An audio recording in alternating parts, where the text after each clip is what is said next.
Vamos falar sobre saúde, bem-estar e cultura? Natureza da Cura, o podcast está no ar. Sejam bem-vindas, bem-vindos. Muito obrigada. Estamos aqui hoje com essas duas figuras lindas. Ana Carolina Souven, acertou, arrasou. Tava até nervosa ela para conseguir falar. que é atriz, palhaça e também influenciadora das mamães mais progressistas. E com a Ângela Correia, que é fonoaudióloga, psicomotricista, terapeuta floral e musicista, integrante do grupo Mulheres de Chico, e também faz um trabalho lindo com música, unindo a música à terapia. Então vai ser um papo lindo aqui. Eu gostaria que vocês se apresentassem agora e falassem um pouquinho da trajetória profissional de vocês. Começa aí. Pode começar?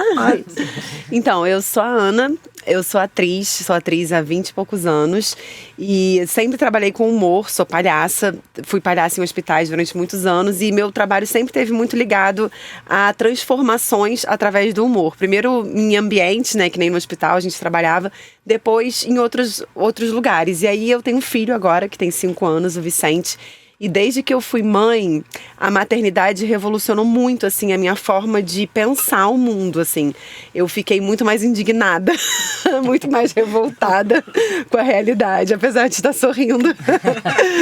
Eu fiquei muito mais pistola, fiquei muito assim, agora eu não consigo mais escutar nada que seja machista, nada que seja, sem ficar muito incomodada, assim, porque eu acho que a maternidade, ela faz você enxergar realmente o que é ser mulher nesse mundo, apesar de existirem várias outras formas disso também acontecer.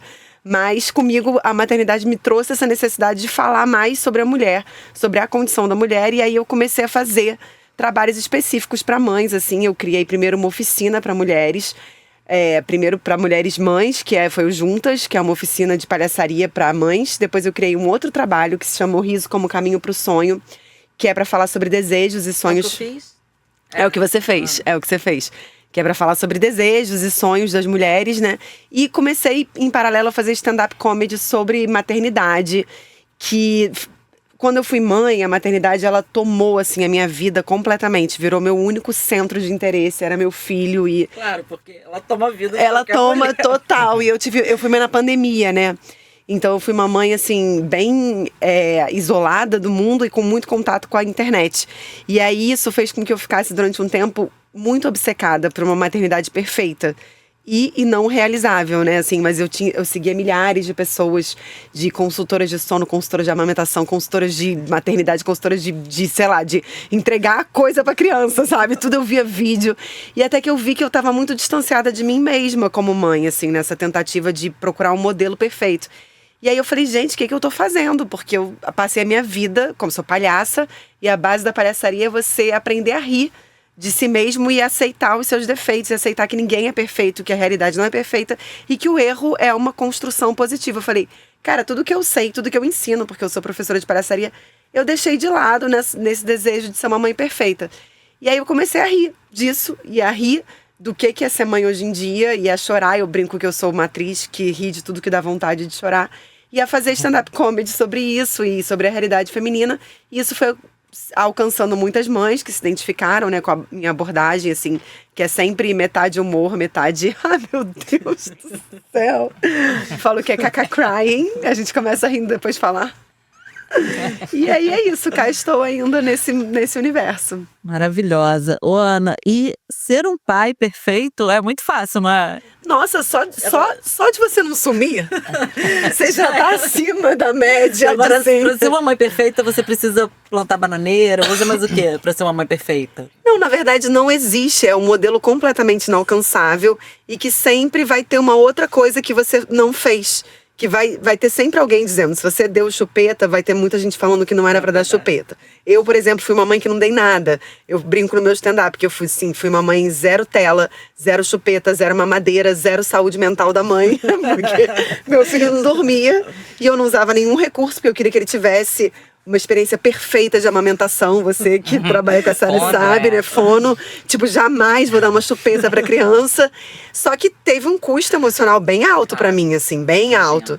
E ele tinha refluxo, então com 7 meses a gastro falou, porque ele só ficava no meu peito o tempo inteiro. Ela falou assim, eu acho que se você der uma chupeta, ele vai sair um pouco, porque ele fica também por causa do refluxo. Aí eu falei, tá bom, eu aceito. Chorei, horrores. Aí fui na farmácia, você acha que ele aceitou? Aí ele falou, não, querida, esse peito aqui é 7 meses, eu vou criar uma chupeta. Aí nunca rolou, nada. Mas assim, é isso, você vai ser criticada de qualquer maneira. Então acho que... A literatura é extensa, né? Do recém-nascido, lindo. Deus meus. Cada um que chega e... né, tem uma posição da cabeça que você tem, e aí a mãe fica louca no meio disso tudo. Querendo Exatamente. fazer tudo perfeito. Né? Mas isso que você falou Ai, tô entrando na menopausa, eu acho. Minha memória tá ela tá indo, tem uma computurista muito legal, Marta. Ela trabalha com isso. E tem uma que trabalha com memória também. Olha aí, que bom. E tem uma comediante pra fazer piada da perda da memória. Mas é que o que eu ia falar do pai, né? Você falou, é só não sumir pra ser perfeito, porque até hoje nós ouvimos, nossa, fulano é ótimo, pai, ele leva as meninas pra escola. Fulano é ótimo, pai. Poxa, ele levanta de madrugada pra trocar a fralda. Né? Sim, E é isso. O que faz, uma mãe é considerada uma mãe só. Mas tipo, ela sempre vai ser criticada. sempre vai ser criticada. Sempre vai ter alguém pra te criticar. Com certeza. E quando ela tava, tipo, a mãe foi no parquinho com a criança. É normal. Normal, alguém vai. Aí vem um Obrigação. pai brincando, empurrando, um balanço, já vai ter 5 pessoas Super assim. pai. Que paizão! O pai deu um jantar. Nossa, ele deu um jantar pra criança. A mãe saiu sozinha. Quem ficou? O pai. O pai fica, ai, que sortuda. Aí, se o cara é um pai presente, a mãe é sortuda. Se o cara foi embora, a mãe é que não soube escolher. Entendeu? É sua, ela só escolheu quando é ruim. Quando o cara é mínimo, é sorte dela. Ela tá sempre errada. A mulher tá sempre errada, né? Errado. E a culpa, né? Nossa. Exato. Gente, Caminhão de estamos culpa. aí no mês das mulheres. Nós falamos disso. E temos o que comemorar, Ângela, no mês das mulheres aí. O que você acha? Dia Internacional da Mulher. Sei. Foi-se tanta Essa semana tá difícil, né? Não é, pesado, gente? né? Tá pesado. Muito pesado. Você tem alguma coisa pra falar disso, Ana? Eu acho que a gente pode comemorar que pelo menos a gente não é homem. Muito bom. Mas assim, comemorar realmente, assim. Tá difícil, né? Ser mulher é muito difícil sempre, mas ultimamente a gente tá sendo soterrada por notícias terríveis. Que eu tento, assim, minha comunicação é muito por esse lugar de rir das situações, né? E aí eu tô assim. Não tem como. Falar disso. Não tem como falar do que vem acontecendo, assim. Eu não tô conseguindo ainda processar isso com o mínimo de bom humor, assim. Só tô pensando, tenho um filho homem, menino, né, ainda, tem 5 anos, mas o que eu venho pensando muito é sobre como eu tenho muita esperança nessas novas crianças que estão crescendo, que vão crescer de outra maneira. Não, eu acho assim, eu sou mãe de um de 35. Deu certo. Nesse sentido de respeito e coisas que caraca, sim. E eu acho que tem uma nova geração aí, assim, mais novinha que tá vindo com os princípios bem legais, assim. Eu acho que eles estão vindo com meio que... Mas não pode ter mãe machista. Se tiver mãe machista, acabou. Com certeza. Não pode ter mãe machista. O homem com uma mãe machista, putz. Aí também, né, nesse caso aí de Copacabana, o pai de um deles. Exatamente. Com o pai também. Com o pai também, Não, e assim, eu acho que também tem uma parada que eu sempre fico pensando, que eu acho que a gente nunca pode responsabilizar as mães pelo que os filhos são. Porque às vezes... eu não conheço as histórias, por exemplo, esses meninos de Copacabana, não sei nada sobre essas famílias fora o pai, né? Que a gente agora já sabe, que enfim, do governo, todo esse trelelê. Mas eu acho que existe a possibilidade de uma mãe muito feminista ter um filho machista. E não vai ser culpa dela. Não, com certeza. Porque assim, é um sistema muito maior. Acho que, eu também acho. Mas eu acho que uma mãe machista acaba com o cara em diversas camadas. Tipo, inclusive deixando ele inútil. Porque ela acha que nem o copo ele tem que lavar, né? Então ele vira um cara que não só... Isso aí, Ana, eu acho que é muito mais além do que uma educação, uma criação. É alma, caráter. Sabe? O cara que é capaz de estuprar, ou no caso, mais uma vez vou falar que foi um caso que acabou comigo, do cachorro-orelha, garotos, adolescentes, assassinos que têm coragem de gerar a dor, o sofrimento e ficar ali olhando um cachorro morrer, Isso aí não é criação. Acho que não existe criação. Isso é alma, caráter. Então, assim, alma. Eu ouvi uma pessoa falando, agora eu não lembro, mas foi uma atriz fazendo um vídeo sobre isso. E ela falou, alma não tem cura. E é isso, né? Existem crimes e crimes. O cara que chega junto com os amiguinhos para estuprar uma garota, não é criação. Jamais vai ser isso. Eu acho que é além, é a alma, é você saber que a pessoa tá falando que tá sentindo dor, e você continuar, isso vai muito além, sabe? Não, vai muito além, mas eu acho que tem caráter, tem tudo isso, mas eu acho que hoje em dia, na mesma maneira que a gente vê meninos que estão repensando essas coisas todas, tudo, tem esse movimento Red Pill muito forte na internet, né? Esse movimento extremista, que eu acho que ele também influencia os garotos muito, assim, nesse lugar de objetificar a mulher e de que achar que a mulher está a serviço. Sim, sim. E isso influencia eles, assim, eu não, de uma maneira que a gente ainda vai ter noção do quanto isso está atingindo, assim. Às vezes essa violência, ela é fruto também, é uma bitolagem, né, na cabeça deles, de que a mulher é inferior, de que eles são superiores. E tem uma coisa de afirmação do poder masculino através da força e através do sexo. É uma afirmação, é bizarro. Então, assim, eu acho que é muito urgente que isso seja revisto através de leis mesmo, leis que proíbam esse tipo de conteúdo de estar circulando na internet. Precisa, né? Porque são meninos muito novos e, assim, tomam toco, né? Quem nunca, assim, na adolescência, na nossa adolescência, 1000 anos. Aí o menino foi lá e tomou um toco. Hoje em dia... Tomou um toquinho na escola. Aí hoje em dia ele pegou, foi rejeitado, ele abre o celular, tem um cara falando que, assim, vou te ensinar a nunca mais ser rejeitado, eu vou te trazer a fórmula pra você ver que você é superior. E isso é uma coisa tão perigosa. Doença, né, Carol? Não gosto de falar doença. Exatamente, é muito danoso. Doença é uma outra coisa, mas é uma lavagem cerebral, assim, uma coisa muito louca. E quem já tá ali aberto, né, o caráter mais aberto a isso, já vai na onda, porque não é qualquer pessoa também que vai, né? Vamos combinar que você tem que estar com o pezinho ali nesse lado pra ir, né? Mas só pra adicionar, é um ponto nisso que você falou da criação, né? Porque não é só a mãe, o pai é a tela. O que é a mãe, o pai é o que a tela fica falando para o cara. O que tantos influenciadores assim estão falando, assim, de olha, é assim que pega a mulher. Depois, se ela te der um fora, você vai fazer tal coisa. E aí, na frente, e aí você vai criando esses monstrinhos. Não, e tem uma coisa da mulher de valor e a mulher que não é de valor. Eles fazem essa divisão, né? Nesse universo Red Pill, eles colocam, essa eu tenho que respeitar, essa eu não tenho que respeitar. Ainda tem isso, é bizarro. Viralizou ano passado com o Iosta Borboleta. Nem eu. Infelizmente eu conheço, porque eu comecei a pesquisar. E a entender, porque é um perigo muito grande. Pros filhos, eu tenho 5 anos, ele nem tem acesso à tela ainda, eu vou retardar o máximo que puder. Outro dia ele falou pra mim assim, mamãe, olha só, você já tá querendo fazer uma injustiça comigo.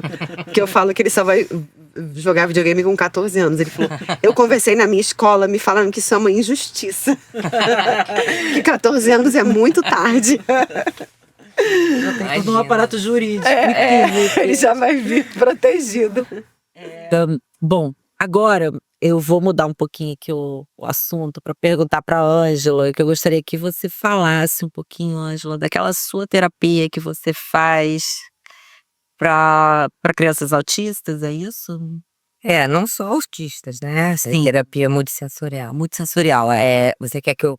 E você fala tudo, tudo dela. Vamos falar do todo? Sim, do todo. Então, eu sou fonoaudióloga, formada há 32 anos. E eu sempre busquei terapias mais alternativas desde o início, assim. Uma coisa de feeling. Eu falava assim, eu não tenho que ficar presa só a isso, né? E isso no começo não existia. Graças a Deus agora, né, os paradigmas estão mudando. Então, eu fiz a formação em florais de Bach, então eu uso com os meus pacientes, tanto as crianças quanto os idosos, que é uma forma mais natural, né, de você trabalhar esse emocional. E depois a primeira formação que eu fiz foi em psicomotricidade, né? E a psicomotricidade é o brincar, né? O estudo do movimento humano, o movimento da criança, né? A expressão do corpo, não só em palavras, né? através do olhar, da movimentação que é feita naquele chão. E aí segui essa formação. Primeiro eu fui para o corpo, depois eu fui para a boca. Aí eu fui fazer músculo, cabeça, pescoço, enfim. E fui muito pela psicomotricidade. E aí eu acabei fazendo essa formação, que é a terapia multissensorial de Snoezelen, que trabalha com 5 sentidos e usa mais 2, o sistema vestibular e o proprioceptivo. E essa terapia, tanto a psicomotricidade como ela, acabaram se unindo de uma forma muito legal, porque a criança ou o idoso faz a exploração do movimento de uma forma livre e através dos estímulos que existem naquele espaço. Não há um direcionamento, você vai procurar aquele objeto, e isso está faltando muito hoje em dia, né? A gente sente, assim, cada vez mais, a minha preocupação, você está falando aí, né, essa história do videogame, com 14 anos, já tem estudos, o que vai ser, o que vai acontecer com o corpo dessas crianças que não exploram mais o corpo delas no espaço. Então, essa consciência corporal, que é que você vai conhecer o seu corpo, aquela criança que sobe o muro, desce o muro, deita, vai para o chão, eles não querem mais, né? E eu fico, assim, realmente é um grande desafio para as mães do momento trabalharem, né, e educarem essas crianças com esse apelo todo digital, né? Então, a terapia multissensorial, você tem uma sala estruturada com atrativos, objetos luminosos, vai trabalhar com aromaterapia, tudo. E o som, né? A música entra sempre, né? De uma forma... Se você quer excitar uma criança, você vai colocar um tipo de música. Se é uma criança débil de movimento, você vai botar uma música mais agitada. Se você quer propiciar o relaxamento. Mas o relaxamento Mas a música você colocou ou já existe isso no a protocolo? Terapia multissensorial ela já existe com um protocolo musical, que você vai escolher o tipo de música que você quer. Entendi. E aí, dentro de uma sala, né, adequada, com luzes, cores, aromas, e a criança vai explorar aquele ambiente. E muitas vezes, dependendo do caso, se é uma criança que tem uma dificuldade, uma limitação cadeirante, você vai intervir para levá-lo. Mas Você tem um curso que você dá para mães. Sim, tem o curso de montar um espaço sensorial na própria casa. Na própria casa. E aí ele entra até os florais também entram nessa observação. Nesse curso, né? Não no curso, na observação. Se a mãe quer que você vai lá em casa conhecer meu filho dentro de casa, né? Porque isso é uma outra coisa terapêutica que a gente ouve muito. Olha, meu filho é assim, você tá no consultório e você olha pra criança e fala, nunca me falou, uma outra criança, não é a mesma criança que tá em casa. E a criança que tá em casa, ela tem uma dinâmica, até porque tem intervenções, às vezes mora com uma família grande e todo mundo né, intervém.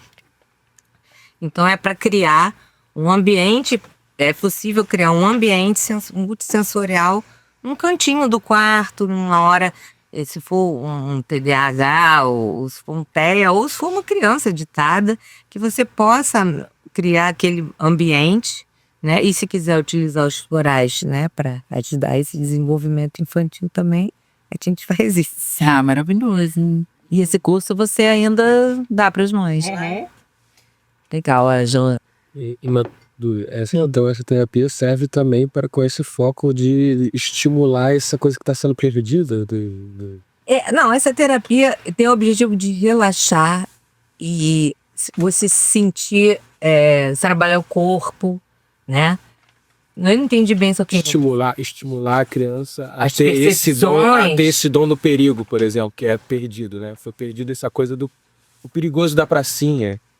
Então, na terapia, você consegue provocar isso? Não é bem... Mexer em alguma coisa nisso? Não, você tem uma sala multissensorial com sons, objetos táteis. E aí, por exemplo, uma criança que tenha, por exemplo, uma paralisia cerebral, que você em terapia não consiga fazer que ela faça esse movimento, você vai às vezes conseguir esse movimento porque o estímulo de luzes dentro daquele espaço que tem música, som, você pode utilizar a aromaterapia. Se você quer que agite, você vai usar um tipo de de essência. Se você quer que ele relaxe, vai usar, né, uma lavanda, enfim. E o fato dele conseguir virar e às vezes verbalizar alguma coisa, quando você está estimulando a linguagem, já é um ganho tremendo, que naquele espaço, como é um espaço muito prazeroso, e isso é para dor crônica, o trabalho não se restringe à criança. Ele tem uma gama de atuação. De atuação, né? E tá bom, querida. Passar um pouquinho aqui pra Ana, falar da mãe no mercado de trabalho. Que eu sigo a Ana, eu não sou mãe, mas eu sou fã da Ana. Então eu sigo e eu vejo você falando às vezes sobre uns vídeos super divertidos, de um tema que não é nada divertido. Exatamente. E aí, fala pra gente um pouquinho dessa questão aí das mães no mercado de trabalho. Eu acho que essa é uma das questões, assim, que eu tento dar luz, assim, né, falar, aumentar a visibilidade dela, porque é uma questão que é muito forte, assim, o quanto as mães, elas são preteridas, né, as mulheres são preteridas depois que elas são mães. Assim, às vezes, tem muitos casos, né, de mulheres que depois da licença maternidade são afastadas, e de mulheres que não têm seus talentos reconhecidos, porque a maternidade, ela fica na frente, né? Parece que depois que a mulher é mãe, ela é a mãe. Ela não é mais nada além de uma mãe. Então, isso fica na frente. Até em entrevista de emprego, fiz um vídeo sobre isso, né? Que, tipo, uma entrevista de emprego com um homem, ninguém vai falar, como é que você concilia paternidade e carreira? Ninguém vai perguntar isso para um homem. Mas para uma mulher, se souberem que ela é mãe, vai estar ali. A pergunta vai estar ali. Como é que você faz? Você tem rede de apoio? Quem vai ficar com a criança? Você vai precisar faltar? Todas essas perguntas são feitas, assim. E eu trabalho, eu tenho um show, né? O da Mama ao Caos, que é um show de stand-up que eu faço em casas de show e tal. E eu tenho uma palestra para empresas, que é a Escala de Mãe, em que eu falo dentro de empresas sobre esse tema. Aí uma vez eu estava conversando com a pessoa de RH que tinha me contratado de uma empresa, e ela falou, você sabe que aqui a gente tem, ela é uma empresa que tem preocupação com a equidade de gênero, né? Já cuida dessas questões. E ela falou que o RH nunca faz essas perguntas. Mas ainda assim, a mulher que é mãe, quando ela chega para ser entrevistada, ela acaba enfiando no discurso dela, ela vai falar, eu pergunto para ela, então, mas me conta das suas experiências anteriores. Ela vai falar, olha, eu sou mãe, mas isso não é um problema, porque eu já tenho, porque ela já sabe, ela tá defendida, porque ela já passou muitas vezes por lugares onde isso era levado em consideração negativamente. Então, assim, é uma cultura que precisa ser modificada. E eu busco trazer um olhar bem humorado para isso, porque eu acho que o humor, às vezes, ele quebra a defesa, né? Porque, às vezes, se a gente também é muito agressivo, se a gente aponta o dedo, é mais difícil quem tá ali na estrutura de poder falar, não, eu não faço isso jamais. Mas se você vai na piada, vai rindo e tal, daqui a pouco a pessoa percebe, caramba, eita! Não posso fazer. Eita, eu não quero ser esse cara. Entendeu? A palhaçaria tem muito isso. Muito. Porque quando nós começamos aqui com o podcast, nós começamos a trazer alguns atores, porque é um podcast, é um projeto voltado para a cura, com formas não hegemônicas de cuidado. E a arte é uma forma não hegemônica de cuidado. Então a gente sempre traz alguém, claro, que tenha o que dizer, para mostrar como a arte funciona como forma de cura, né? A palhaçaria é uma forma incrível de cura. Com certeza. Eu sou apaixonada, assim, na verdade, palhaçaria é a base de tudo que eu faço. Ela atravessa tudo que eu faço, assim. Seja como fazendo stand-up comedy, a palhaçaria ainda tá ali na minha base. Eu dou aula de palhaçaria. Eu sou uma mãe palhaça, sabe? Tipo, a comunicação com meu filho é assim também. Hoje em dia é bonitinho, porque ele já tá quase fazendo 6 anos, né? E aí outro dia ele falou pra mim uma coisa e falou assim, mamãe, isso foi engraçado que eu fiz, né?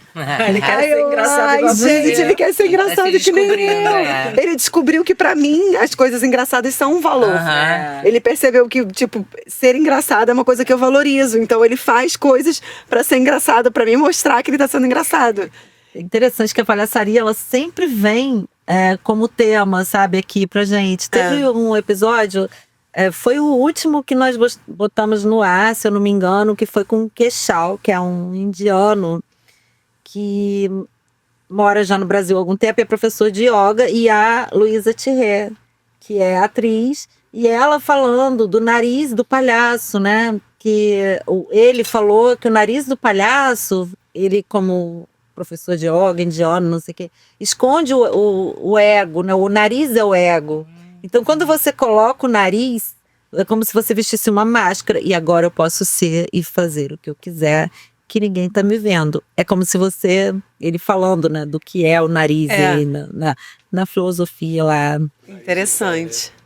E aí a Luísa completou falando, né? É por isso que às vezes você olha e fala, fulano tem o nariz em pé, é o ego, né? O nariz em relação ao ego. Na visão que a gente trabalha, assim, então, tem muitos entendimentos dentro da palhaçaria, mas é diferente, mas também é complementar, é que assim, tipo, o nariz é a menor máscara do mundo, né? Tem vários tipos de máscara, comédia dell'arte, máscara neutra, vários tipos. O nariz é a menorzinho, é o vermelho. E é o nariz que, na verdade, ele é uma máscara que revela a sua essência mais verdadeira, assim, o que você é. Porque o seu palhaço, a sua palhaça, ela sempre vai nascer, né? Vai, tipo assim, vai aparecer a partir de quem você é. Tipo, então, a gente sempre fala, você vai revelar o que você tem de mais verdadeiro, que muitas vezes você tentou esconder, como se fosse um defeito, e você na palhaçaria descobre que não é só quem você é, que o que deixa as pessoas doentes, pensando nesse sentido de cura e tudo, é quando a gente fica tentando se adequar pelo que a gente não é. Assim, a gente tem que aceitar, por exemplo, sei lá, se uma pessoa é mal-humorada, ranzinza, a palhaça dela vai trazer essa característica de alguma maneira. Sim. Entendeu? Porque é o que você já tem que vai ser explodido. E quando vocês... Aflorado, Quando você... Aflorado, com os florais e a pessoa... Também os florais você pode trabalhar. Se você tem isso aí muito rígido, você bota o floral. Eu uso, sabia? Depois eu conto disso. Eu uso um pouco floral também no trabalho. Mas tem esse lugar de pegar o que você já tem e aceitar quem você é. Aí Sim, é isso, aceitar quem você é. Assim, eu tenho uma frase que eu gosto de falar, que é assim, quanto mais perto de quem você tá, mais longe você consegue ir. Porque você... Cara, é isso aqui que eu sou, então eu posso ir pra qualquer lugar porque eu sei quem eu sou. Entendeu? Né? Eu tô conectada com quem eu sou, eu entendo quem eu sou, eu aceito. E aí eu posso explodir pra onde eu quiser ir. Porque assim, nesse mundo, ainda mais com essa coisa de tela, de querer ser outra coisa, de filtro, de buscar uma perfeição impossível, a gente se afasta dessa conexão do quem sou eu? Palhaço é o oposto, é o ridículo. É o erro, ridículo. É o defeito. A Flor também teve aqui. A Flor minha amigona. Sant'Angelo, ela veio aqui, né? Minha amigona, Ela também falou disso, muito de você... do palhaço mostrar o seu ridículo, né? Exatamente, você aceita, você ri do seu ridículo e você ri com o outro, que é uma outra coisa que eu acho muito bonita da palhaçaria, assim, pro mundo de hoje, que é você nunca ri do outro. Você não ri apontando pra... Principalmente você nunca ri de quem tá numa posição inferior à sua. Você ri com a outra pessoa, você ri a partir de você. Você fala, olha como eu sou. E aí a pessoa se identifica e a partir daí vocês riem juntos. Nunca é um riso de, olha que você que é assim. É outro tipo de riso. E esse riso, eu vejo ele com uma potência de transformação muito grande, assim, de conexão, sabe?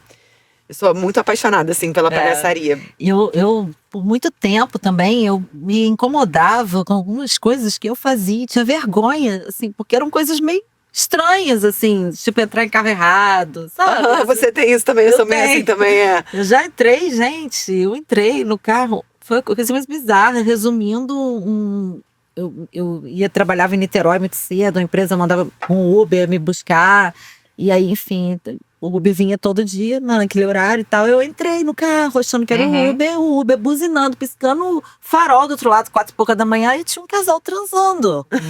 E eu não conseguia sair do carro, eu ficava assim, ai gente, desculpa, desculpa. Só que eu tinha vergonha de outras coisas. E eu fui o motorista do Uber, ele ia toda semana, ele tava chorando de rir, aí eu... Ai, olha, você não conta isso pra ninguém lá, tá? Por favor, esse é o nosso segredo. Ele tá você foi tão decidida. E a outra vez foi, enfim, o Pêssego, que é meu amigo, que é homeopata, me indicou, a cunhada que tava com dor pra fazer uma acupuntura. E eu na rua, mas... Não, ela vai te buscar.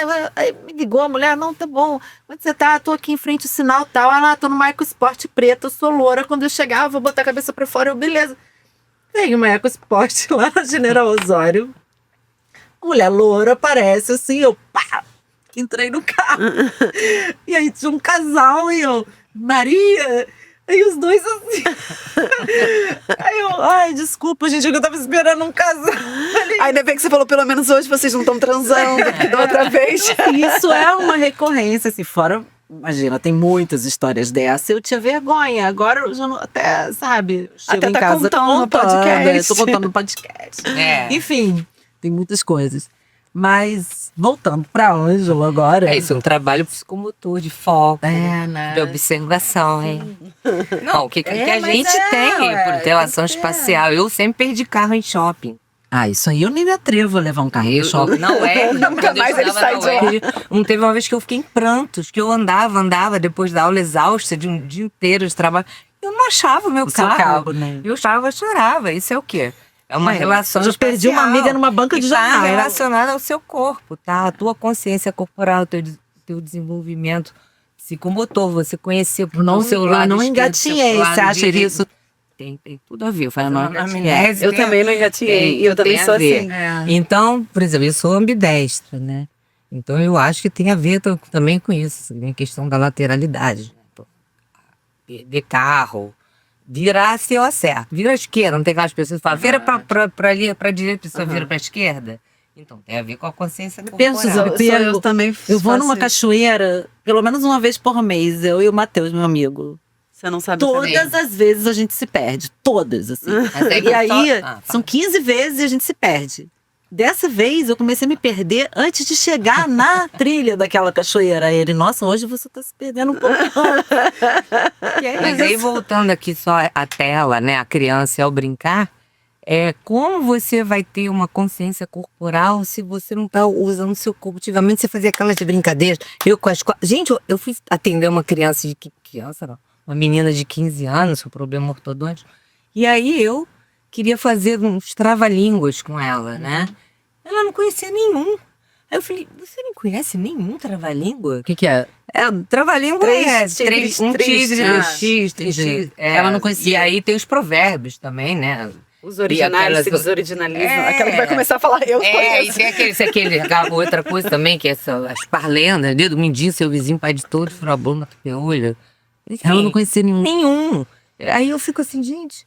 Assim, até porque eu uso isso também muito com os idosos, os provérbios. Aí eu fico as crianças essas amam, crianças, quando ficarem mais velhas, Você não pior vai que a gente. conseguir trabalhar nada disso, porque eles não têm esse conteúdo. E aí as crianças têm interesse, né? E A gente adora e essas aí, em coisas. relação ao corpo, como é que fica isso, essa consciência, né?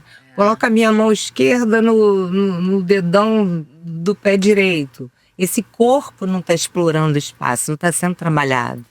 Entendeu? E aí tem muita criança com distúrbio de aprendizagem e assim, esse bando de diagnóstico, né? Porque agora todo mundo tem diagnósticos, né? Muito severos e uso de medicamentos, né? Porque tem Virou uma questão uma que eu ia até coisa, te perguntar isso, Ângela. Uma questão do diagnóstico. Porque isso dá uma travada também, você ser enquadradinho ali, né? Não, é cômodo de uma certa forma, né? É cômodo. Para adulto, então, é ótimo, né? E também Não, pra- eu sou assim. É. Eu não vou tentar melhorar, porque eu tenho esse Eu sou- diagnóstico. Eu sou tal. Nossa, eu trabalhei com uma pessoa Entendeu? que ela também, tipo, ela era muito atrasada, sempre foi. Um dia ela falou, gente, eu descobri que eu tenho TDAH. Pronto. Aí agora vocês precisam respeitar meu atraso. Exatamente. Aí perguntaram, mas você foi no médico? Ela, não, eu vi no Instagram. Não, há um número, né, absurdo, realmente, de diagnósticos. Aumentou muito, né? em Não, e o relação à transtorno de TEA e ansiedade tal. tem a ver também com esse uso excessivo da tela, né? Ele vai deixando a pessoa já com... Até por relações também, né? Pesquisas relacionadas a isso. Né? Porque são 127 abas abertas no seu cérebro o tempo inteiro. A gente... Exatamente. Eu- Uma criança que está em desenvolvimento. Nossa, é muito Nossa, nocivo. É muito nocivo. E não tem como, né? Eu sou bem radical com isso, assim. Eu acho que não tem como, não pode dar tela pra criança. Não pode. Não pode, eu já sou tem, tipo, já tem não tem uma tabela não tem de tempo. até Ah, que você possa estar a partir de tantos anos. Mas ninguém. Cara, meu filho, assim, ele vê Tem muita TV gente que é como. final de semana só, meia hora. Sábado e domingo ele vê meia hora de TV. Só. Mas assim, e ele, às vezes já. Mas assim, ele estudou numa escola mais alternativa, então as crianças da turma dele não têm acesso a celular, a maioria das crianças e tal. Mas eu já vejo muita diferença quando eu vou num parquinho com ele, das crianças que não ficam na tela, porque elas têm esse interesse. Gente, é igual a gente, se a gente sentar e a gente deixar ficar no celular, você não quer fazer nada, porque aquilo ali, ele suga a sua alma. Suga a sua alma. Aí você não vai na academia. Você não faz nada. Sair com Então a criança, ela não pode ter. Porque assim, não dá pra um adulto falar, ele prefere ficar na tela. Porque a criança vai preferir, porque a gente também. Mas a criança não tem a consciência do mal que aquilo ali tá fazendo pra ela, assim. Tipo, é muito. Exatamente. Nós temos, né? Exato. E eu vejo a diferença do meu filho, de amiguinhos que não tem essa relação com a tela, de interesse pelo mundo, assim. A criança fica mais interessada pelo externo. A criança que já tá muito no celular, ela vai perdendo. Ela perde o interesse. Ela perde o interesse. Por falar, pegando um gancho aí da perda de interesse, Ângela tem um trabalho lindo, que eu acho lindo, que é o estímulo cognitivo através da música, é isso? Eu uso a música como recurso terapêutico dentro da fonoaudiologia, como um estímulo de prazer, né? Dentro da sessão terapêutica, eu vou trabalhar o que eu tiver que trabalhar com aquela criança ou com aquele idoso, e no final, para usar o que eu quero, por exemplo, falando nisso, a gente falou aqui em trava-língua, não sei o que, eu pego uma música uma anamnese detalhada para saber o que aquele paciente idoso gostava de ouvir. E aí, se ele gostava de ouvir o Wilson Simonal, e eu preciso trabalhar o pá, que o pá é um fonema de fortalecimento laríngeo, que vai evitar que ele tenha problema de deglutição, ou se ele já tiver, botar fortalecendo a laringe dele, pego o violão e canto. Vestir azul, pá, pá, pá, pá, pá, minha sorte então mudou, pá, pá, pá, pá, pá, porque é muito mais prazeroso você E aí fazer ele canta isso. com você. Canta, toca um coquinhos também para trabalhar a coordenação. Eu tenho um paciente de 92 anos que tem uns vídeos que você chora. De lindeza, eles cantando as marchinhas de carnaval. Nós fizemos também. evento, lá no spa, Marchinhas de carnaval. E aí esse trabalho eu faço na oficina, individualmente, né? Dependendo da possibilidade, se for um paciente com Alzheimer, Parkinson, eu faço em casa. Mas eu tenho uma oficina que se chama Memória e Linguagem Ativa, que é para idosos com comprometimento leve ou com nenhum comprometimento, mas que quer. Não, o Memórias com Chá, ele é pontual, né? Essa linguagem memória ativa, ela é semanal. E o Memórias com Chá é um evento que, eu quero fazer o evento numa clínica geriátrica e trabalhar, por exemplo, a gente fez um no spa que era marchinhas de carnaval. Então fomos 4 horas ou mais, né? Porque aí depois tem um chá, Memórias com Chá. A gente trabalhando memória, estímulos de memória e tal. Era sempre, ela pede pra cantar uma música, não é? Como é que era? Aí depende, né? Fiz de tudo ali. Uma palavra. Uma palavra. Alguém conhece uma música com riso? Aí a pessoa fala, quanto riso? E aí vai, e aí eles... Nossa, eles dançaram, se acabaram, Muito, né? e ela no violão e eles no coquinho. Foi lindo. Que lindo. É muito legal. Nossa, muito legal. E pode ser feito em casa geriátrica, livraria, né? E eu acho lúdico Eu pra já criança fiz algumas- também, né? Muito lúdico. Sim, criança eu sempre trabalhei. Eu fui professora de educação infantil. Não sei se eu contei. 20 anos. 20 anos. Fui. E aí eu fiz a fono. Aí depois fiquei só com a fono. Eu fui fono de educacional também. Trabalhei em colégio. É isso. Maravilhoso. Mas a música, né? A música é tudo, né? E você tá com alguma oficina prevista? Tô com essa oficina na Tijuca e em Copacabana. Linguagem e memória ativa. Inclusive eu faço avaliação cognitiva, que também é uma grande dúvida agora do familiar, né? Se esse familiar tem se esse esquecimento é normal, né? Será que não? Que, né? Tem isso também. Não é normal. A pessoa de 60 anos esqueceu, de 65, gente, não é normal, tá? Tem uma tabela de normalidade, tem testes de rastreio. Então eu faço os testes de rastreio e a fisioterapeuta faz a avaliação também, e a gente vai montar o programa para aquele grupo de acordo com as necessidades da maioria. E aí eu uso, isso aí, e sem falar da questão social, né, que é muito importante, né, porque o idoso acaba se isolando, né? isolamento social, que é outro fator para demência. Porque fica, não quero sair, não quero ir, você vai perdendo os amigos e perde o grupo. E já perde muita gente realmente. Porque Eles vai ficam morrendo. muito isolados, aí ficam isolados. E essa troca é muito importante, né? A questão emocional aí também, né? E esse corpo, e pra brincar, ali falando em brincar, né? É muito engraçado que quando eu tô em terapia, e no Zé, às vezes eu levo o material, quando é um paciente que está em casa, eu levo tecido, eu levo de acordo com o que eu quero, aquele globo de uso, uma vez eu montei um teto com estrela e tal, e aí a pessoa olha pra cima, fala, nossa, tô vendo as estrelas, e uma paciente minha falou, mas a gente vai brincar? Eu não tenho mais idade de brincar. Ai, toda a idade, a idade Então, de brincar. quebrar esse paradigma, né? Eu falei, mas quem disse que tem idade pra brincar? Quem é que falou, né? Aí, isso é importante a gente falar. Maravilhoso. Bom, meninas, infelizmente estamos chegando ao fim desse papo tão gostoso com vocês. Ana, você tá com alguma oficina prevista que você queira divulgar também? No mês que vem vai ter o Juntas, que é minha oficina para mães. Vai ao ar já agora? Porque eu falei do mês que vem. Né? Que mês? Eu acho que não, que em abril. Em abril. Início de abril. Então, agora esse mês. Em abril vai ter a edição do Juntas, que é essa oficina de palhaçaria para mães. E aí, em maio, eu vou voltar com o meu show. Vou fazer uma temporada do show da Mama ao Caos no Teatro Café Pequeno, toda quarta-feira. Foi esse que eu fui. Foi. Você foi lá, não foi? Foi. Então, vou fazer outra edição lá. É muito legal, assim. É um momento que as mulheres se reúnem para rir juntas, assim. É um momento muito catártico, né? Em que fica uma plateia praticamente só de mulheres. E aí... Tinha um homem quando eu fui. Tinha um homem, os homens ficam acuados, assim, ó. Coitada, a hora ficou perguntando pra ele o que tinha na lancheira do filho. Coitado nada, cara, ele não sabia nada. Não sabia Não nada. vai ter pena de homem uma altura dessa tem, da vida, não, Marta. Não, isso não. Não falei assim, coitado, porque eu acho que é uma força. A força do hábito. Porque ele sabe o que tem na lancheira. Cara, Do não tá filho. preparado pra trazer o que o filho mais gosta de cadeiras pra Não, ele não é, Eu porque não eu faço sabia. essas perguntas. Eu faço. Quem fez, né? Porque eu Hematologia, pergunto quem é o pai é. Você presente. nunca vai chegar assim, olha o que eu trouxe que você mais gosta de tomar no recreio. Nunca vai ser Exatamente. Nunca vai ser, nunca será. Olha, então, em abril tem da Mama ao Caos no Café Pequeno. Maio. Maio. Em maio. Em abril tem oficina de mães. E como é que as pessoas. Fala o seu Instagram. Tá. O meu Instagram é @AnaCarolinaSolven, que escreve SAUWEN.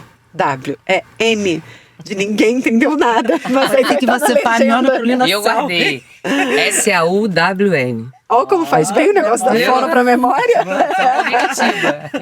E o melhor é que esse sobrenome não é meu, né? É da minha avó. E eu botei agora, eu me arrependo profundamente. Solven.